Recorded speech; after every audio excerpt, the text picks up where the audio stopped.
Welcome to the kickoff of the Discussion for Democracy series, brought to you by the Pima County Democratic Party. My name is Larry Bodine. I'm the president of Democrats of Greater Tucson. I'm also a precinct committee man and on the communications team of the LD18 Democrats. Tonight, we're going to sit down virtually with a Democratic candidate who is running for the Arizona Corporation Commission. The Arizona Corporation Commission is the agency that regulates utilities, securities, and railroad. I want to express my heartfelt thanks to Pima County Dems Chair Bonnie Heidler and Pima Dems Director Miranda Lopez for their impressive leadership.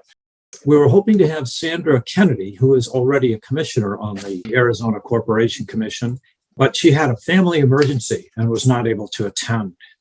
However, we do have Lauren Kuby. Hello, Lauren. How are you tonight? Good to see you. Good to see you too.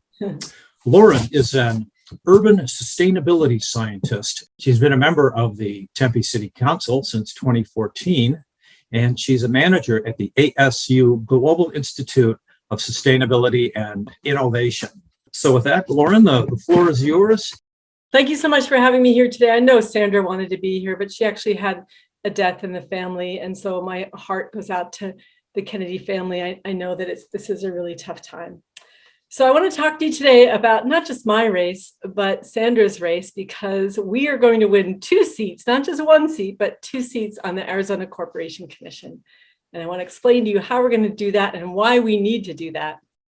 So it is Kuby and Kennedy for CorpCom, or if you'd rather, you can say Kennedy and Kuby for CorpCom, but we are one for all for one, 2 dynamic Democratic women that are running for the commission to be 3 things: to be consumer advocates, corporate watchdogs, and solar champions. And we don't just come with those titles, just as a campaign slogan. We've lived by those words.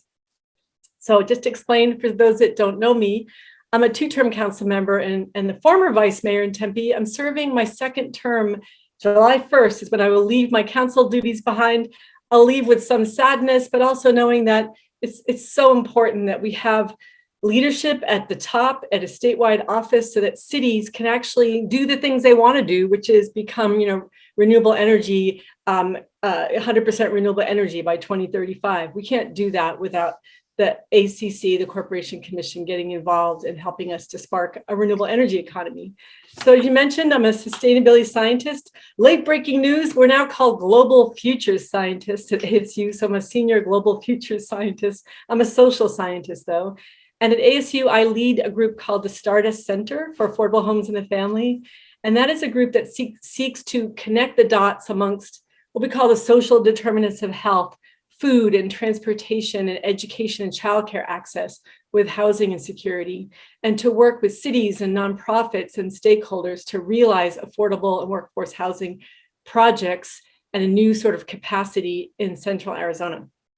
I have been active in Democratic politics since I was a teenager. It's actually even earlier than that. I was a baby, and my parents were in JFK's Senate campaign in Massachusetts in 1958, and JFK walked in without an entourage. In those days, didn't have an entourage, and my dad was so startled. We were the only ones in the office, and I was a baby. I like to think that I was stuffing envelopes like as an 8-month-old, but I guess I wasn't. And my dad quickly offered to make coffee for the senator, and to make it, there was no coffee shop. It was a rural Massachusetts. He made coffee in a percolator, and it took him about 40 minutes to make the coffee. Meanwhile, my mother was there with JFK, and he said, I miss my daughter Caroline so much, and they're the same age. Can I hold your baby? And he held me, and my family would say, that's when you became the political animal you are. That's when you became someone who's going to dedicate yourself to public service. And I'll be damned if it didn't happen. It was like I was told by my family, you're the political one, and that's what I became. But I did watch my generation lead the way into consumerist culture. Sadly, I am a boomer, very conscious of that. I carry with me a lot of guilt because I know that the world we're living today, leaving our young people today and in the future isn't the world that I inherited. So I would like to leave behind simply a better world, and a world that is not constrained by the decisions that we made today. And one of the greatest joys I have, working at ASU is that I mentor high school and college students in the School of Sustainability. It's not part of my job description, but it's my passion. And so I've led a lot of climate activists and work with them on a daily basis, and they're my pride and joy. So in Tempe, what did I do in Tempe? One of the things I'm really proud of is that I spearheaded a ballot initiative that was so successful. It was to drive dark money out of politics. And you all know about the Stop Dark Money movement that Terry Goddard is leading statewide. Well, it takes off from what the city of Tempe did, but we got 91.44% of our residents to support that initiative, which was simply right to know legislation. It was, yeah, because of Citizens United, you can spend what you want in elections, but if you're going to spend in Tempe elections, you simply have to tell us who you are. And that is a requirement. So that passed by 91.44% of the vote. We also did an initiative that reduced the amount of money you could give to a campaign from over $6,000 to about $500, which really helped to transform politics in Tempe and make it a more democratic game. The thing I'm most proudest of, I think, is creating the Sustainability Commission for Tempe. We hadn't had a commission. In fact, we had had no commissions for decades. We were getting rid of commissions. But we established a Family Justice Commission, the first in the country, and we established a Sustainability Commission made up of students and faculty from ASU and faith-based leaders and local business organizations and neighborhood leaders. And it's an 11-member commission that has done so much good in our city. And it resulted in us hiring one of the first graduates of the School of Sustainability, a PhD student named Braden Kay, who heralds from the Tucson area, by the way. And he received the Emerging Leader Award by the Center for the Future of Arizona. I'm very proud to know Dr. Kay. And that commission is now it's the Office of Sustainability and Resilience, and is doing great things for the city, including our very first climate action plan. We were the first in the Valley to do so. And I think we're the only city in the state to have a second climate action plan, which focuses on our 100% renewable energy goal, but also has a lens, an equity lens. It applies equity principles and practices in everything that we do. So those are some of the students that I work with in having a sustainability forum that was statewide. We had 253 students attend this sustainability forum 2 years ago, or right before COVID. And we had 53 schools, middle schools and high schools represented. It's all students that wanted to see a more sustainable, verdant world. So at the city of Tempe also led on worker protection and equal pay. Our equal pay program is considered the best of its kind in the country. Earned sick days, that movement started in the city of Tempe and then went statewide. I mentioned the Family Justice Commission. I'm not going to brag about the awards I've received, but I'm proud to have been honored for my work in climate activism. So here's the essential nut of it, right? I mean, many of you watching tonight know what the Corporation Commission is, but most people don't. I like to say it's the most important office that no one's ever heard of. And the commission affects you in your daily life every day. If you flip on a light switch, if you cross a railroad track, if you drive a car, if you take a hot shower, if you drink a cold beer, you're affected by the Corporation Commission. And this commission, and I'd like to say, I wish it weren't called the Corporation Commission. It sounds so dull and boring. It sounds like I'm going to sell you insurance. It should be called the Consumer Commission or the Climate Commission, right? But it was established in 1912 by the Arizona Constitution, and it was the most talked about topic of the entire Constitutional Convention in 1912. They decided to create a 5-member commission, and one of the big subjects to debate was, should it be elected or an appointed office? And ultimately, they decided it should be elected. And it's one of only 13 states in the country where the Utility Commission, and this commission is much bigger than just a utility commission, but it's only one of 13 states where they're elected.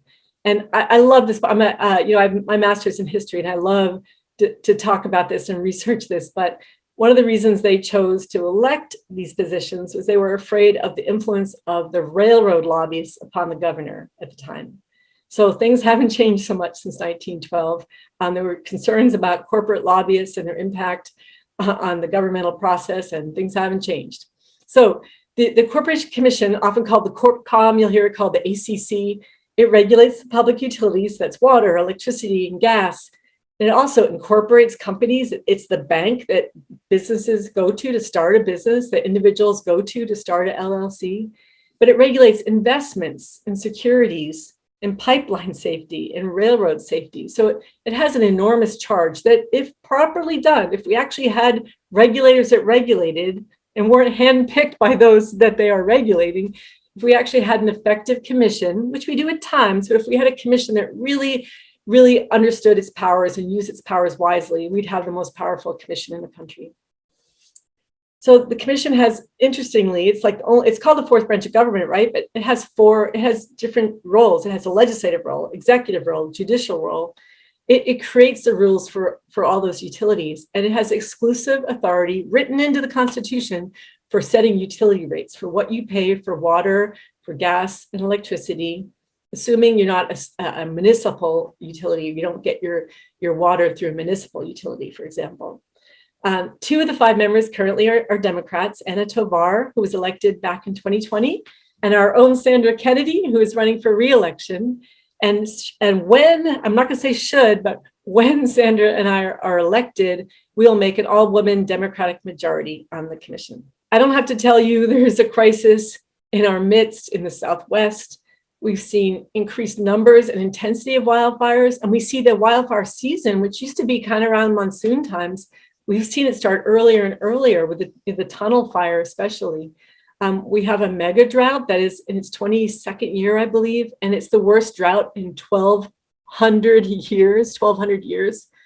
And we have dirty air and water. The Phoenix metro area is the 5th worst, I believe, in ozone. It's 11th worst in particulate pollution. We're one of the top cities in Phoenix for the worst air quality in the nation. When you have bad air quality, your livelihood is impacted, your economy is impacted. You have asthma issues, heart, lung issues. It's not good for the elderly. It's not good for the youngest and most vulnerable amongst us. And then lastly, we have extreme heat. Temperatures are getting hotter, exacerbated by the urban heat island.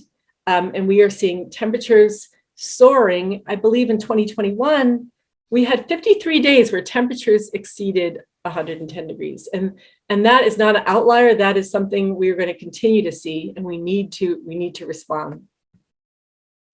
As I like to see it, there's opportunity, right? Is it Winston Churchill that said, with every crisis, with every good crisis, you have opportunity? And our opportunity is in the people of Arizona. The Center for the Future of Arizona did a very thorough Gallup poll last year, and they determined that 74% of Arizonans want to see a transition to a clean energy economy. That is good news for Arizona. I know that climate is a great convener, and sometimes it's our politicians that are holding us back.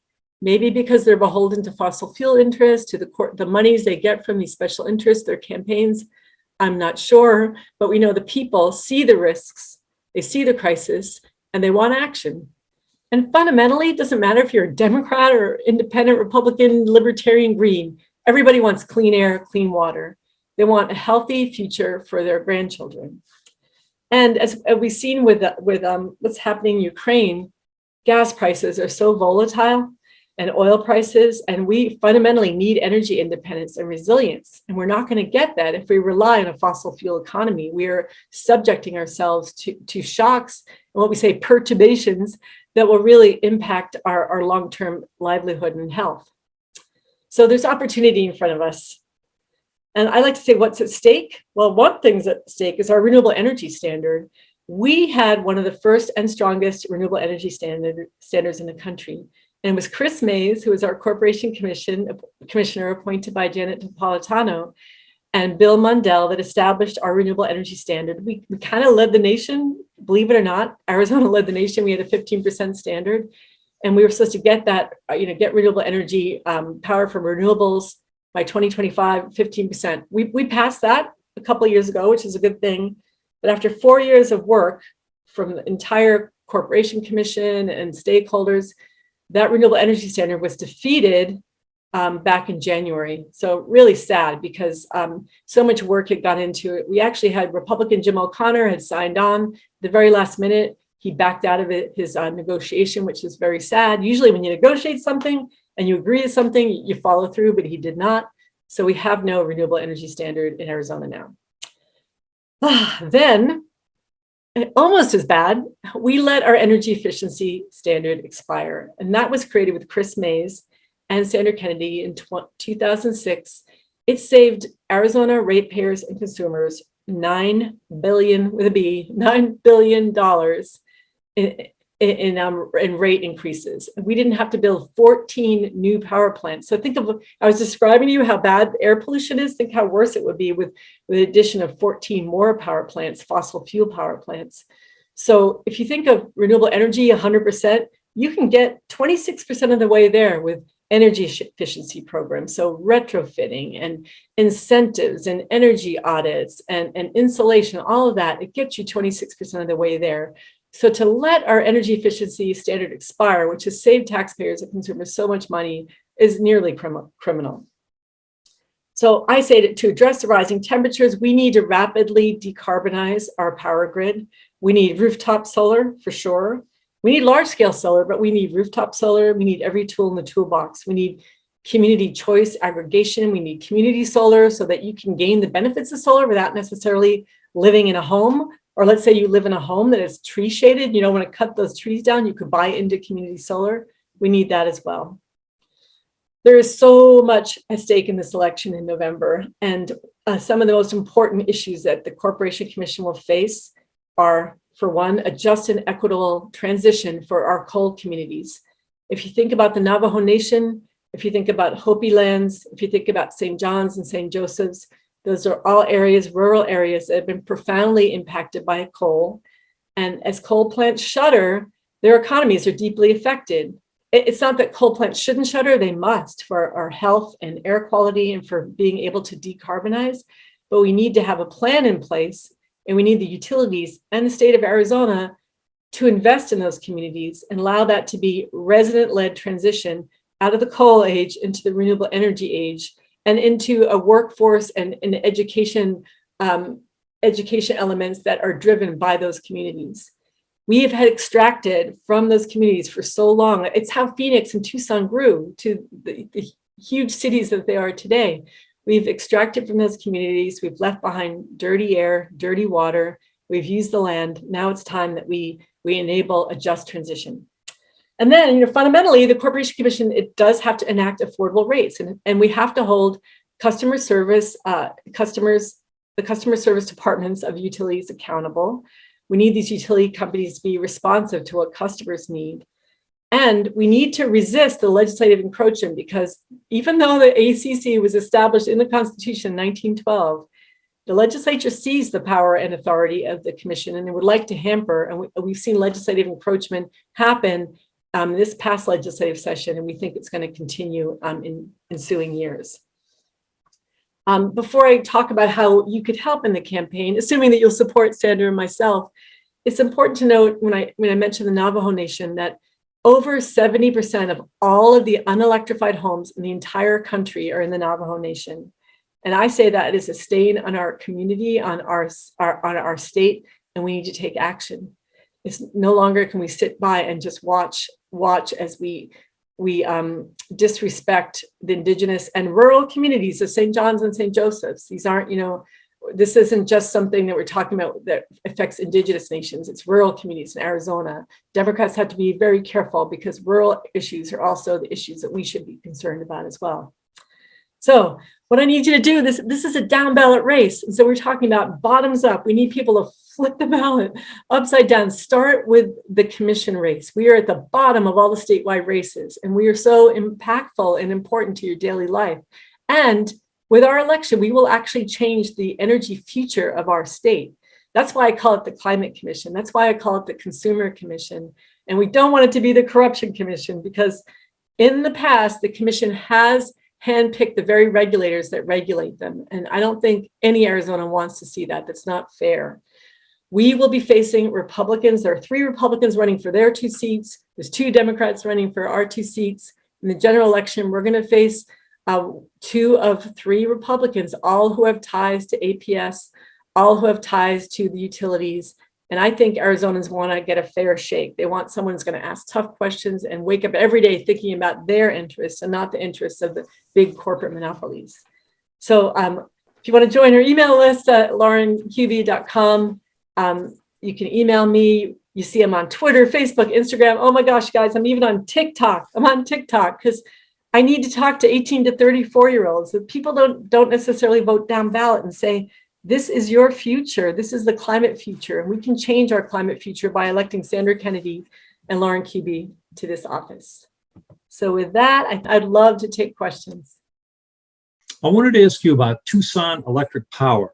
It Yes. claims to be transitioning from coal to renewable energy, but apparently this isn't happening very fast, and it may result in blackouts as early as summer 2023. Is there any role that the Corporation Commission can take to make this transition faster so that we don't have rolling blackouts? Yes, I know some of the coal power plants that are shuttering, and they have scheduled shuttering, and it's a very careful process, like decommissioning plants, right? There needs to be a very thoughtful and careful transition. The commission can certainly have impact in ensuring that there's just and equitable, as I said, transitions from those coal-based economies that TEP has been extracting from. That's really important. And you will see throughout, this debate, we're seeing articles, and we know that we see utilities really try and scaremonger. Like somehow, if we're going to move to renewables, there's going to be blackouts. Like somehow they're associated. You move to renewables, you're going to see blackouts. It's just simply not true. Like we're talking about a transition. When we say we want to see 100% renewable energy on our grid by, say, 2035, there's a transition and decadal and goals that we strive for. It doesn't happen like overnight. And there's incredible amount of work being done with battery technologies and improvements in battery technologies and storage are going to enable us to get there.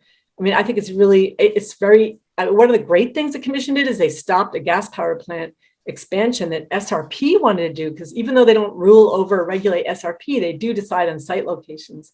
And they did not issue an environmental compliance certificate for SRP, and that stopped a $1 billion investment in a dirty fossil fuel power plant expansion. So the commission can stop those kind of expansions that are fossil fuel based.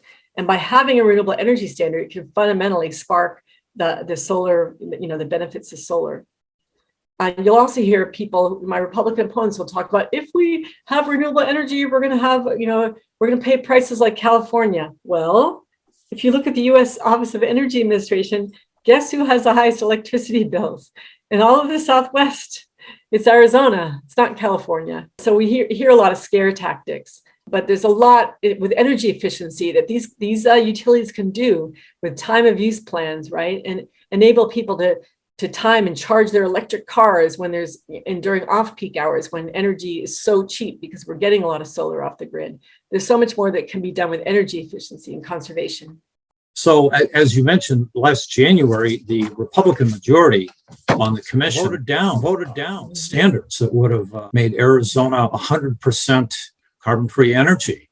So when you are elected to the Corporation Commission, what would you do to ensure that all utility companies are 100% carbon-free?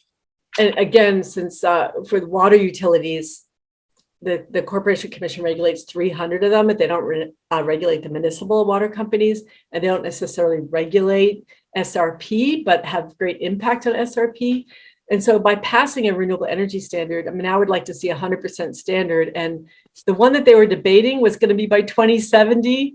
And I don't know how old you guys are going to be, but there was support from Sandra Kennedy and Anna Tovar and supposedly Jim O'Connor for 100% by 2070. But there were decadal goals that were going to be met. So it was still worthwhile voting for, but I would like to see 2070 be more like 2035. We have the capacity to do that. And, it's crazy because we know that renewable energy standard that was passed in 2006, it saved us 23 billion with a B gallons of water, right?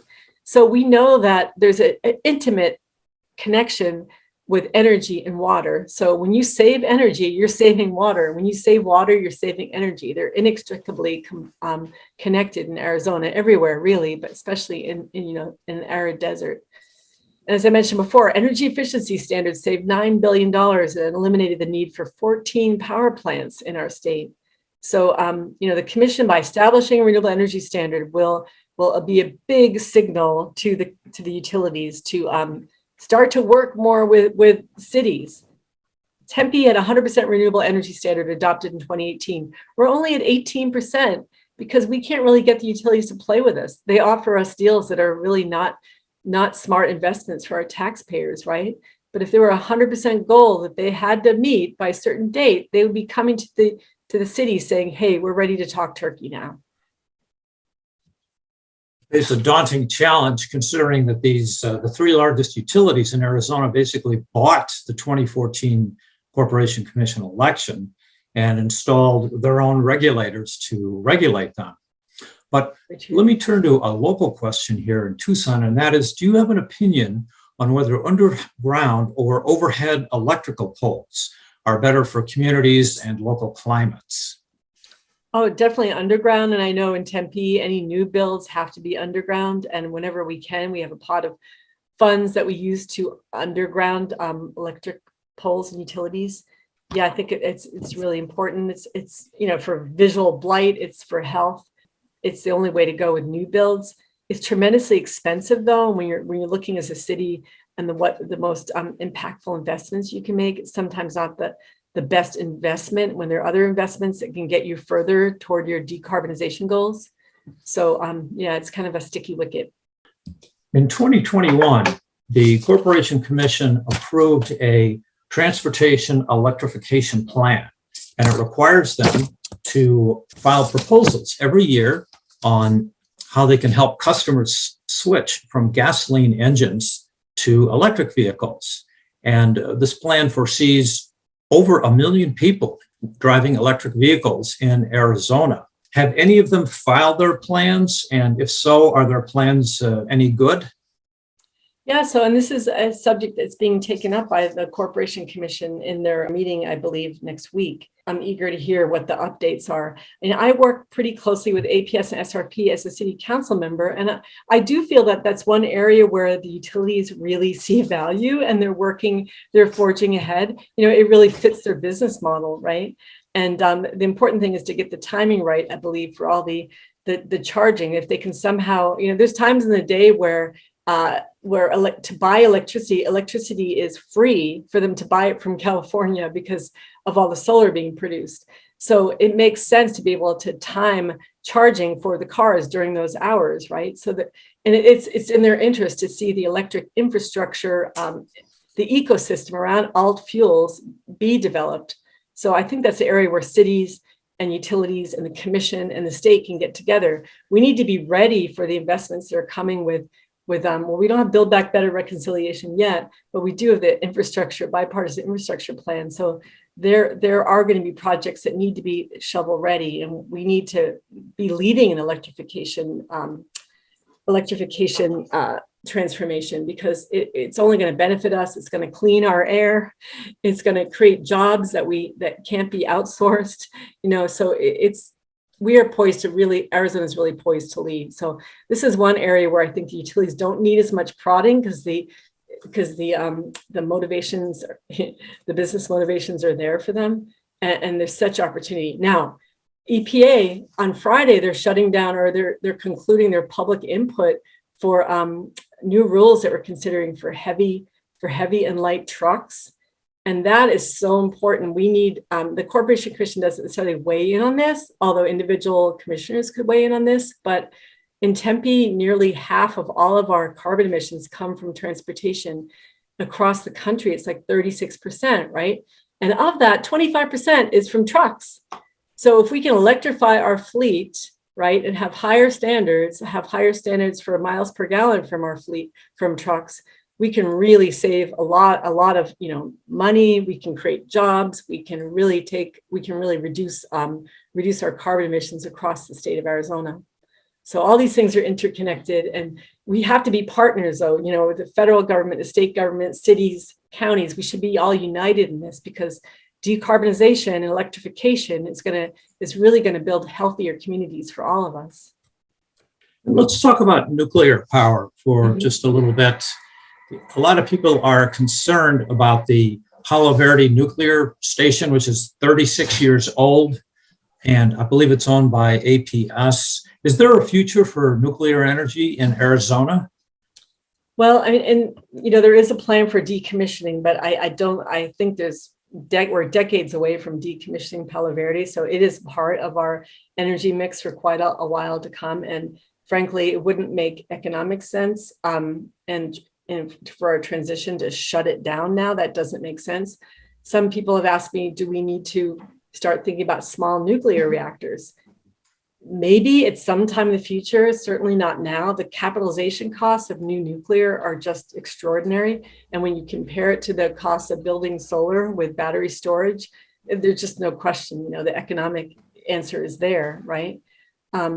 At some point, small nuclear reactors could be part of our energy picture, but certainly not now, not for decades. One of our Facebook viewers right now is asking, what are your thoughts on capping the open water canal along the Colorado River with solar renewable? Yeah, that's an idea that's come forward. And I've heard from the utilities, I think that is not a good economic investment, but we need to look at every tool in the toolbox. There's discussion about, establishing a desalination plant that would be billions of dollars. I think we need to start with conservation. And part of that, of course, is preventing evapotranspiration, evaporation. I would love us to look more at, innovative solutions. And in our city, like in Tempe, we have parking lots that are solarized, right? And it provides shade and it helps to power the buildings nearby. So, you sort of kill two birds with one stone. So, I love the idea of capping the canals and also producing solar, but you usually have to have that connected to the grid, and that infrastructure cost can be enormous. I'm not sure if it's the best investment. I think a better investment are large scale solar and rooftop solar, allowing people to be off grid. I think every little bit helps. This year, I bought a hybrid vehicle. It runs on gas and electric, but I can run it on electric all the time, so I get about 88 miles to the gallon. I have a Ford C-Max Energy from 2013.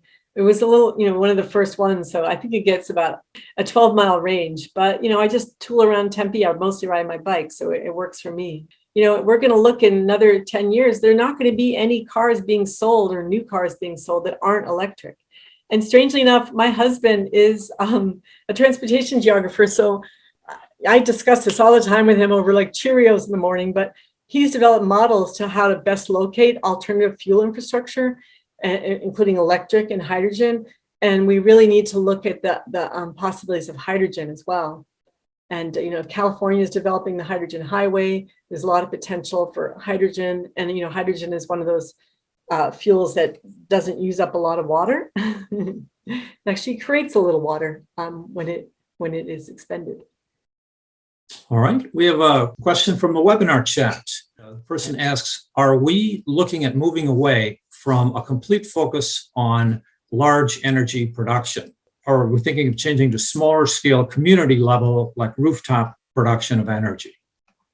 Well, as you said before, Larry, I think it's all tools in the toolbox, but it's sad to say, no, we're not moving toward distributed solar. We're moving towards more conglomeration and large scale solar. And it's because the policies of APS and, and SRP, they've killed rooftop solar. Now in my territory, if you put solar on your roof, it's because you're a good person and you're doing something good for the environment, but you're not going to save a lot of money. The policies and rates were changed, and I think we need to move back. And one big signal indication is to adopt 100% renewable energy goal and let the utilities know we need all the tools in the toolbox. Now, I think SRP only has 1.3% solar in its portfolio, and APS is doing much better and is much more accepting and embracing of rooftop solar. But I think we need rooftop solar, we need community solar, we need large scale solar, we need it all. I also wanted to ask you about the role of dark money in this election. As we all know, the utilities basically bought their commissioners in 2014. Do you think dark money is going to be a factor in this election? And if so, how do we fight that? Yeah, in 2014, and I was newly elected to council, and I wanted to get that dark money initiative passed. And finally, the residents, we got on the ballot and the residents voted for it. And MSNBC came to my house and they wanted to interview me about, this woman fighting dark money. And they went on my roof where I have solar installation. And they said, okay, so tell us, this Jacob Soboroff, who I just love on MSNBC, and he's on my roof. And he's asking me these questions and said, so give us an example where dark money has impacted elections. And all I had to do was think about the 2014 race and how Sandra Kennedy had excess of $10 million spent against her by dark money groups. And APS has forsworn. They say they will not be spending in this election. And I'd like to hope that they will keep their word and not expend money in this election. That doesn't mean other groups won't. That doesn't mean the Koch brother, because there's only one left, right? Doesn't mean the Koch brother won't, or other science denying and climate science denying groups from across the country. I think there's going to be great interest in this race from a national perspective. There's already been a lot of talk about it in environmental groups across the country. So, I don't think necessarily Pinnacle West APS will be spending, but look to where the utilities are spending their money in Arizona. They're putting their money down on legislative races. Lots of money. Gail Griffiths, who heads up the Natural Resources Environment Committee, she put some bills forward that were very utility friendly, and I think she got $16,000 or something. I'm not sure with the time frame, but when you look at those that were supporting the legislation, they all received money from APS and SRP and the utilities. So to me, that's distressing. They're really moving a different direction. Like, let's fund the legislative candidates and then to weaken the ACC through legislative action and take away their powers. Yeah, it's a sad situation. We also have a question from Robin in the audience, and she says, converting to solar is going to take a lot of copper, and fortunately, Arizona has a lot of copper. Is there anything that the commission can do to facilitate obtaining enough copper for solar energy? Not directly, because utilities do not regulate mining or the mining industry. And, obviously there is a lot of need for rare earth metals and other minerals. And, when you think about solar, it's not a complete panacea. You think about batteries and lithium production and recycling. I mean, it's all, we need to ensure that the whole life cycle of a solar battery is such that it's not wasting a lot of precious resources, right? But the commission would not, really get involved with that. But by passing a renewable energy standard, it would probably spark that kind of development. So in Arizona, there are 253 communities that have their own private water utilities. And from what I understand, the Corporation Commission hasn't done a very good job of regulating it. Once you're elected to office and we have a Democratic majority, what steps would you take to correct that situation? Yeah, and I have an interesting perspective on this, and I agree with that assumption. In Tempe, I was the Tempe representative for 7 years with the Arizona Municipal Water Users Association, and so I was one of the 11 cities represented, and we adopted the process of forbearance. We elected as cities to pay more for our water, for our CAP water, Central Arizona Project Water, so we would be able to save water and then pay a smaller rate, lesser rate in the future. We enacted all sorts of water saving rebates and incentives. Tempe has water smart meters, and we're saving millions of dollars for our taxpayers by installing these smart meters. They can detect a leak, and they'll tell us we'll ask, what is the longest period that you use have running water in your house? It's like, oh, it's my dishwasher. It's 55 minutes. Okay, we're going to set your timer. And if there's any movement of water that's beyond that time, you're going to get notified that you have a leak. So that saves a lot of money, right? And then we have, I mentioned the water audits, and we have people that will come to your house and help you conduct and devise a water budget for your landscaping. So the cities have been doing that all along and doing a really good job of it. Not so much the non-municipal utility water providers. And I think that the commission really needs to focus on that. It's not, conservation is a strong science, conservation science. We know what we need to do in rural areas to conserve water. We know that a lot of the agricultural interests have not necessarily updated their water systems. So there needs to be that requirement. We can't just let the cities be the conservers of water. We need to have everybody in on this, and the commission could play a great role in helping to spark water conservation efforts. And there are all these tariffs and different descriptions on the ACC website of how utilities can adopt conservation practices and instill them in their customer in their pricing, in their tiered water pricing. We have a question from one of our Facebook viewers. What about the further environmental degradation with the mining for copper and other elements used to create battery storage? Are we rushing into a headlong alternative that we haven't fully studied? Solar technology has been studied for decades upon decades. I know at ASU and U of A as well, we kind of lead the world in solar photovoltaic technologies and the study of thin film solar photovoltaic strategies. And we also have, all this battery development and deployment, but also recycling of batteries that's being studied. There's developments that are happening every day. Every year we see we're light years ahead of where we were the year before. And at ASU, Lightworks is the center of all light-related research at ASU, and they're doing amazing work. It's kind of like you say, it's every tool in the toolbox, but we have to balance things, right? And I'm a vegan. I have a plant-based diet, and people ask me, what's going to happen to the cows? Like if everybody becomes vegan, the cows will all die. Well, I don't mean to belittle the argument because I understand what the question is saying, but there's a transition, right? And when we say we can't do this overnight, it's like, who's doing it overnight? We're not doing it overnight. We're talking about goals like maybe by 2035, right? That's 13 years away.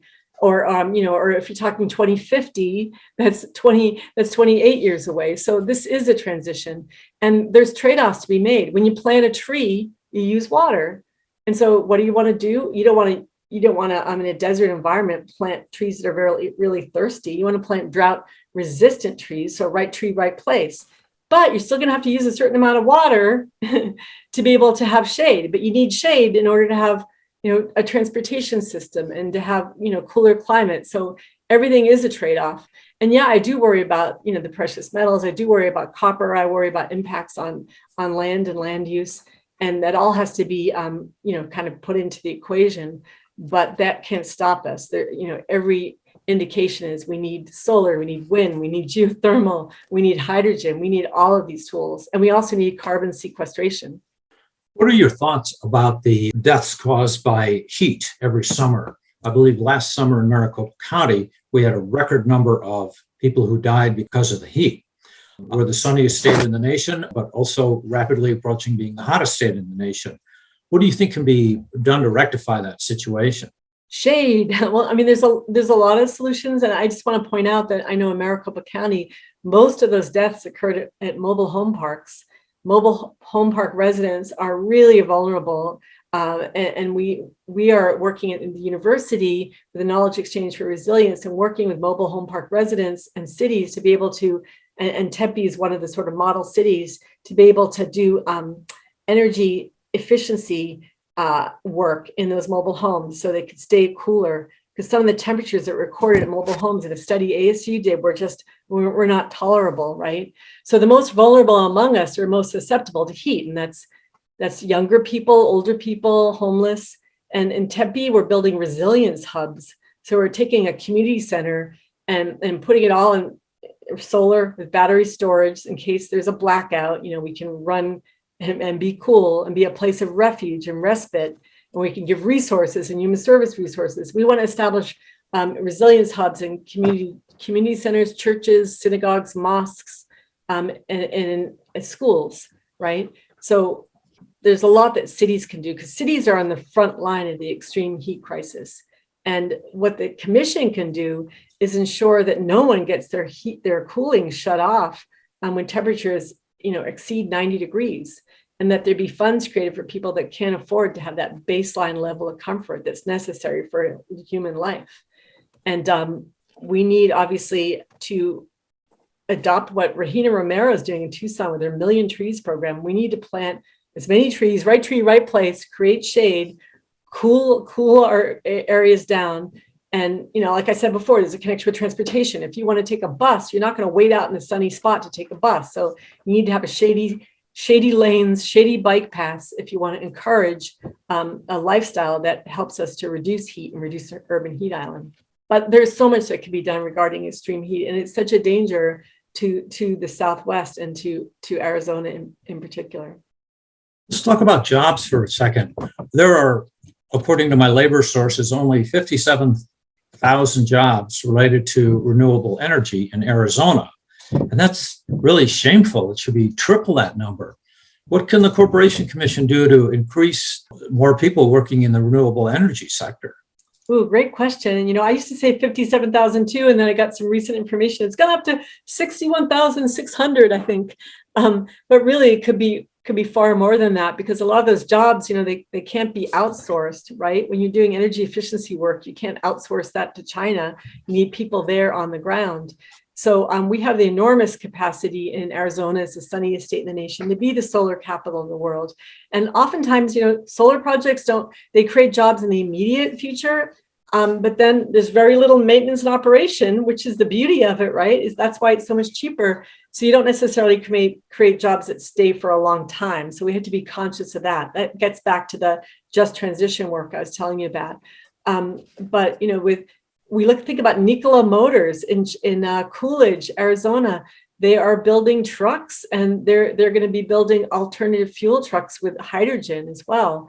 And it's very promising that we see the electric car and electric truck industry blossoming in Arizona. That's going to create good paying jobs with the potential to be union jobs as well. So, look around you. We have such potential with building urban resilience hubs, with solar projects, with hydrogen projects, with streetcars that could be hydrogen extended electric streetcars. There's such a potential to really to lead and have our economy grow from our renewable energy pathway. Let's talk about Leah Marquez Peterson for a minute. She came from Tucson and was running all these Hispanic chambers of commerce, and she's got a lot of ties to the electric utilities. And she's the chair of the Corporation Commission. And I wonder what you would say to her. Apparently, she's claiming that the renewables are expanding too quickly and they're pushing up our utility bills and should be curtailed. What would you say to her?